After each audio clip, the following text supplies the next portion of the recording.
Welcome to the Smarter Science of Slim, the scientifically proven program where you eat more and exercise less to burn fat and boost health.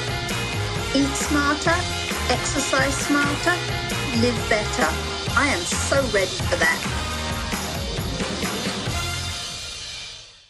Hey everyone, Jonathan Bailor back with another bonus Smarter Science of Slim podcast. Really have a treat for you today. One of the most well-known authors of all time literally wrote the book that Time magazine called one of the 100 all-time best nonfiction books. The Library of Congress calls it one of the 25 books that have shaped readers' lives. And Fortune magazine, you may have heard of them, they said ideally everyone would read this author's book in the 10th grade and again every year thereafter. If you haven't guessed yet, our author and guest today is Dick Bolles. You may know him as Richard N. Bolles because that is the name you will see on the cover of his amazing book, What Color Is Your Parachute? The best-selling job hunters and career-changing guide of all time. Dick, welcome to the show, brother. Thank you, Jonathan. Well, sir, I am so happy to have you here. And just to get started, for the listeners who are not familiar with you and your work, which I know will probably be a small percentage of them, but can you tell us a little bit about your story and what led you down this path? The path being writing the book? Absolutely. Well, I was fired. That always starts you thinking hard. I was fired from my position. I was an ordained Episcopal minister at that time. I'm not anymore. But at that time, I was the canon pastor of Grace Cathedral in San Francisco up on Nob Hill. And they had to let me go because of a budget crunch. I got another job where I was kind of a roaming shepherd. I visited all the college campuses on behalf of the Episcopal Church in the 9 western states. I asked them if they had any problems. I was visiting all the campus ministers of 10 different denominations. That was my charge. And they said, yeah, we have a problem. We're all being let go because of a budget crunch. And we know your history. We know you know something about that. So tell us what we should do. And I said, I haven't got a clue. And so, but I said, I do have a handsome travel budget and I can research it. So I went around and researched how they could make the transition from serving the church to being out there in the secular world. And I wrote up my notes. I self-published it back in December 1st, 1970, which of course was back when dinosaurs were still roaming the earth. And then I was approached by a commercial publisher who had seen my book on somebody's desk. And he asked me, this was 1972, he asked me if he could publish it commercially, and he said he'd publish it just as is because it was clearly written for clergy and campus clergy. And I said, no, I'm getting strange orders from people I never thought would order such a book.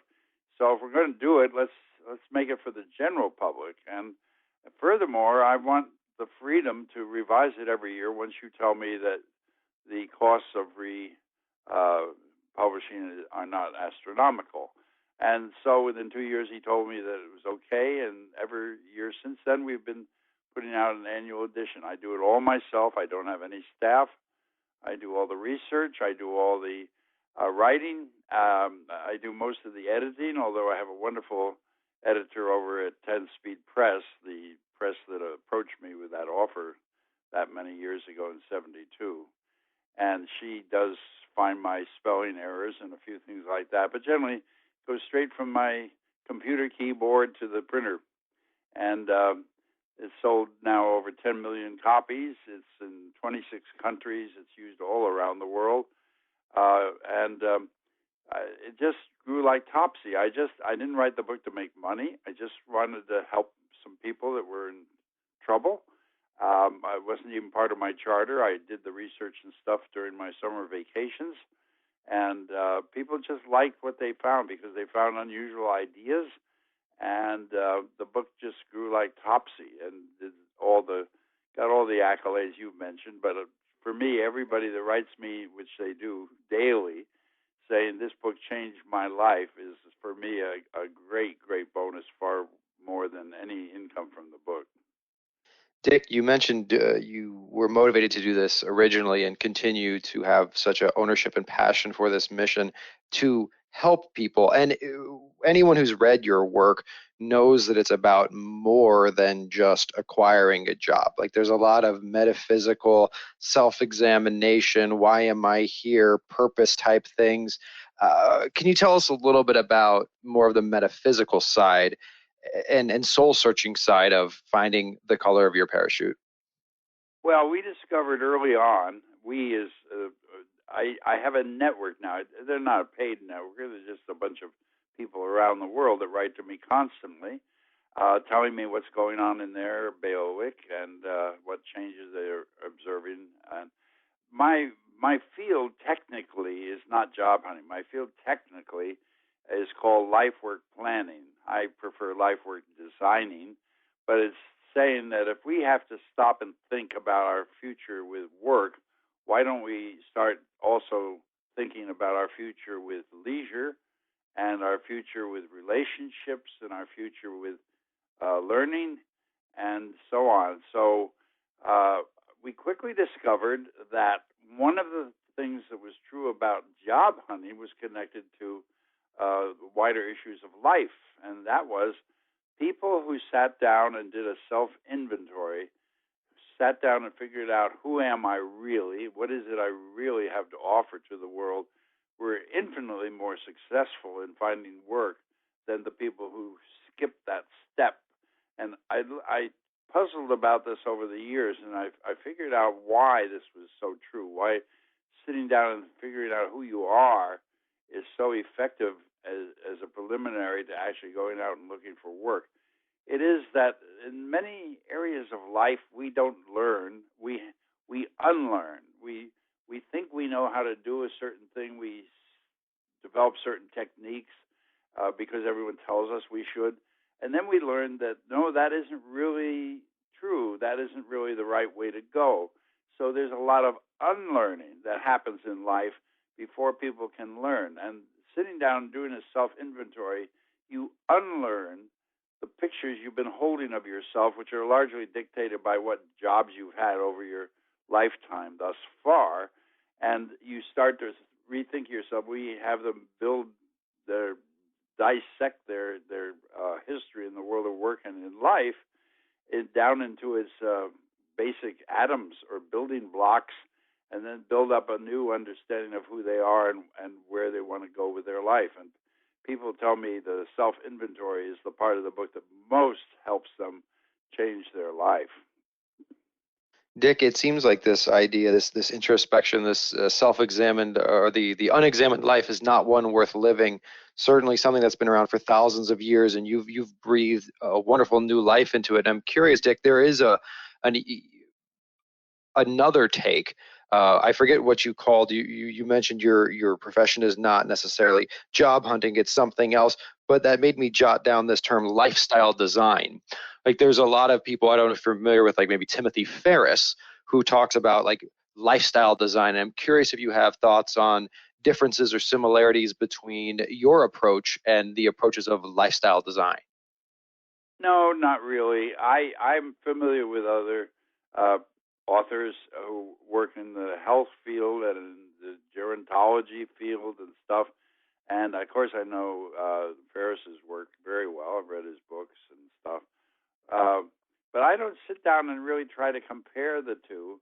I'm so busy hammering out my own understanding. I'm now 86 years old, and I'm trying still to figure out the answers to some of the questions that puzzled me when I was 22. So I'm always evolving, and I'm really not paying attention to what other people's insights are, except as I find myself sitting often on a panel with them, and they talk about what it is they're up to. I do read voraciously on the internet, and I read articles, and I read magazines. I don't read many books, frankly. Bookish.com approached me recently and said, give us a list of your 8 favorite books. And I said, if I could give you a list of 8 books, I would be astonished, because I said everyone assumes a writer is also a reader, and I happen to be one of the exceptions to that. I'll tell you why I don't like to read other people's books, because I want my thinking. God gave me a very good mind. It's in the top 1% in the country in IQ. I like to evolve my own ideas, and I get a million of them every day. I'm very, very creative with the ideas that march through my mind, and I really love to just explore them. One time I was in a workshop. This was for 230 colleges in the Midwest. It was the career planners or career directors at all those colleges, and it was a 3-day workshop that they asked me to lead for them, to train them. And at the beginning of the third day, I don't know what possessed him to wait so long, this middle-aged guy stands up and he draws himself up to his full height, and he says, "Mr. Bolles, what exactly are your qualifications for teaching this?" And I said, "That's the beauty of it. I don't have any." Everybody in the room laughed except him. So I felt I owed him a further explanation. I said, "I don't come to this field with the assumptions of other people. I come with fresh curiosity. I don't know what the rules have been. I don't know how it was done in the past. So I'm free to think up strategies, and I'm free to think up passages that people can follow based on what's going on in my own mind." And I really love that.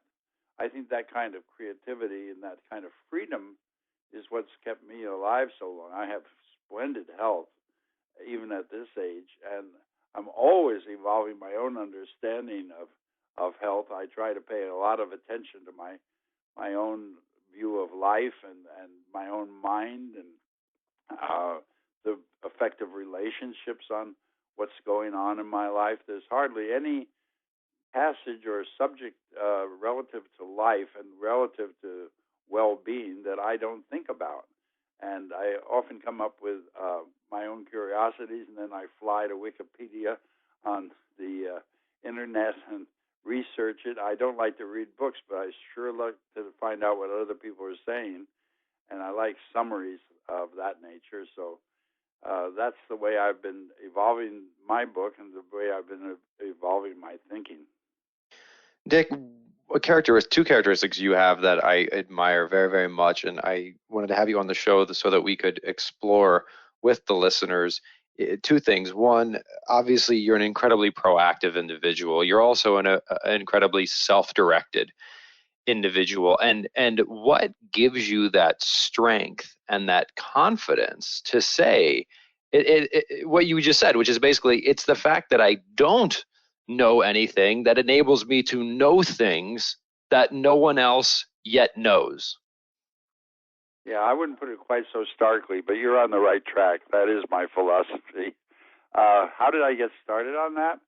I don't really know. I just have always been a kind of maverick. I've always been the person. I was, for 50 years, 50, I was an ordained Episcopal minister. And I always wondered if the church didn't feel like it was the whale and I was Jonah and it wanted to spit me out. And so, because I was always a maverick, I never liked to follow the rules. And I live out of the right side of my brain, not out of the left. I once I was very great friends with Jack Schwartz, who was for many years one of the leaders in health, and he used to say, when I ask you, he was a mind reader, and he used to say, when I ask you a question, you hang pictures all over the walls of the room, and I change the question, and you change some of the pictures, but leave some of the others up. He said, you think in pictures before you think in words, and your genius, or whatever you want to call it, is that you are good at translating pictures into words. So I think of in terms of pictures all day long, and when people ask me a question, the first thing that pops into my mind is a picture, and then I try to think of how to translate that into words that will help them to see what I saw in the picture. Dick, you've been doing this, like you mentioned, for just decades. You're 86 years young now, and you continue to have this passion and vigor for life. what do you attribute such long-lasting passion and vigor to? Well, I'll give you the unpopular answers because the unpopular answers turn out to be true. I have a rock solid religious faith. I was raised in the Christian church. I have always believed in God. I've always believed in Jesus, and I read the scriptures daily. But on the other hand, along with that, I am trained in the sciences. I went to MIT and I studied chemical engineering there. Then I transferred the last 2 years of my college education. I transferred to Harvard, and I studied under all the great professors that were there at that time. I had my major already secure, so for 2 years I could just dabble in any subject I wanted to. So I got very trained in the rigors of scientific thinking, and thus my faith is a very intelligent faith, but it means the world to me. The other thing is my marriage. I am married to an incredible woman, and I've been married before, but this is the happiest time of my whole life, and it's because of the way in which we interact with each other. When you get to a certain age, you learn that there are battles worth fighting, and there are some battles that are not worth fighting. You decide what's important, and you decide what's not important. You have a much better philosophy about daily life, just as a result of how long you've lived. You were a young smart ass when you were younger, and you learn not to be that. You get whooped by life sometimes, but over the years, I've learned that relationships are the key to my happiness and the key to my health and the key to my life. My wife is a Filipino. She is a licensed nurse's assistant, so she knows all the medical arts, and we just have joy. We are both extremely playful, and I would put playfulness high on the list of the answers to your question. I think that if you don't stay playful all your life, if you think that your mission in life is to become an adult, and becoming an adult means you get serious about things, then you miss a lot of the possibilities of life. My wife and I joke from morning until night. We play with phrases. We play with what we see and make jokes about trees and shapes in the sky and just anything that catches our curiosity and our attention. Dick, I can certainly resonates with me the sense of attributing someone's life, your life, to something bigger than oneself and maintaining a spirit of play certainly seems like two things that would help us all to live better lives. If you had to put a third on that list, what would it be? Well, let's see. I put three actually out there. Let me remind you. I said I owe it to I owe it to my faith. I owe it to the rigors of scientific thinking. I am one of the things I like about job hunting is that job hunting is essentially an empirical science, which means that if you propose something, you can go out and test it right away and find out if it works or not.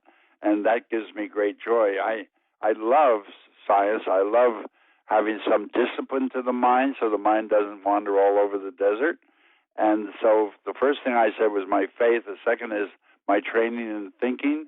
And the third is relationships. Now, if you want a fourth, I would say I pay a lot of attention to my health, a huge amount of attention. I don't do the usual advice. I don't exercise a lot, and I've drunk Cokes every day since I was 20 years old, and so forth. But I also pay attention to my instincts, and if my instincts say, stop eating this food, I stop eating it, and my instincts say, you need to get bed rest badly, I follow my instincts. So, and I've learned over the years my instincts toward preservation and toward well-being are very sound. I used to take vitamin E, for example, because everyone said you should take vitamin E. And then one day I just woke up and I just said, I really don't want to do this. This doesn't feel to me like it's really doing that much. And then they started publishing articles in medical journals and so on saying vitamin E isn't something you should be taking a lot of. And I thought, how did my instinct know that ahead of all the research, but that has been very important to me. I love good health, and I love life, and so I try to follow my instincts, and I've learned my instincts are good. I love that. Again, looking back, trusting the self, examining the self, being playful, and then associating the self with something greater than itself. Dick, what's next for you? Next, I'm working on 3 new books. Next, I'm dying to go on a vacation with my wife, so we're going to go to Hawaii in October once I get these books written.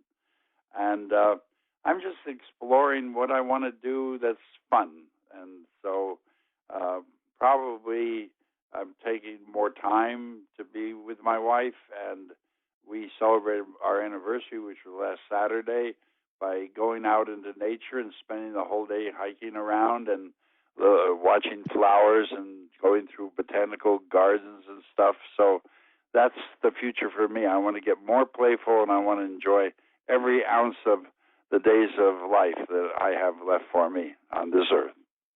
Well, Dick Bolles, thank you for all that you've done to help so many enjoy the lives or the days they have on this earth. Greatly appreciate it, and greatly appreciate your time with us today. You're very welcome, Jonathan. Listeners, I hope you've enjoyed this peek into the life and mind of an author who I know has, if not touched your life personally, certainly touched the life of someone you know, as he has touched the life of literally tens of millions. Our guest today was Dick Bolles, the author of What Color Is Your Parachute? You can learn more about him by typing his name into any search engine or by visiting jobhuntersbible.com or going to any place in the world that has books, because they will certainly have a copy of What Color Is Your Parachute. Thank you so much for joining us today, and please remember, this week and every week after, eat smarter, exercise smarter, and live better. Chat with you soon. Wait, don't stop listening yet. You can get fabulous free SANE recipes over at carriebrown.com. And don't forget your 100% free eating and exercise quick start program, as well as free, fun, daily tips delivered right into your inbox at bailorgroup.com. That's BAILOR group.com.